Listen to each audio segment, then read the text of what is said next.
একটা ম্যাচে ম্যাপের কোনায় পড়ে থাকা ওই প্লেয়ারটাই জানে জোন পুশটা কি। ম্যাপের এই মাথা থেকে ওই মাথা টোকেন কালেক্ট করে টিমমেটকে রিভাইভ যে দেয় সেই বোঝে জোন পুশ কত কষ্ট। এনিমির সাথে ফাইট না করে জোনের ভেতর সার্ভাইভ করে টোকেন কালেক্ট করে টিমমেটকে যে রিভাইভ দেয় সেই মূলত প্রকৃত জোন পুশার। আর তোমরা সেই জোন পুশারকেই বকা দাও যদি একটা ম্যাচ ভালো না খেলতে পারে। জোন পুশ যে শুধু ছেলেরাই দেয় এটা না, কিছু কিছু মেয়েরাও দেয়। আমি আজকেই প্রমাণ পেয়েছি।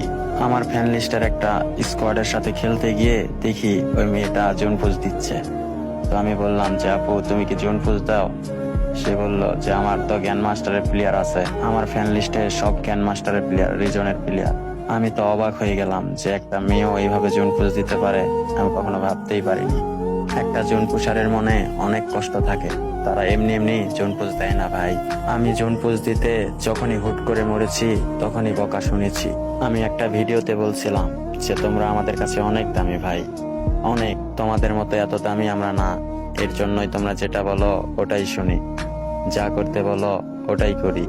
একটা জোন পুশার স্বাধীনভাবে খেলতে পারে না, তার নিজের আইডি, নিজের ফোন, নিজেরই সব, তারপরও তার কোনো স্বাধীনতা থাকে না। যদি একটা ভালো স্কোয়াডের সাথে খেলতে চাও তাহলে অবশ্যই তাদের কথা মানে চলতে হবে। যদি না মানো পরের ম্যাচে তোমাকে কিক মেরে দিবে। তো এই ফ্রি ফায়ার কমিউনিটিতে অনেক জোন পুশারই আছে। আজকে আমি আমার কমেন্ট বক্সে সকল জোন পুশারকে দেখতে চাই, তাদের সাথেও কি আমার মতো সেম কাহিনী হয়, এই কথাটাই শুধু আমি শুনতে চাই। জানি তারা কখনোই বলবে না, কারণ তাদের কাছে এই ভিডিও কখনোই পৌঁছাবে না।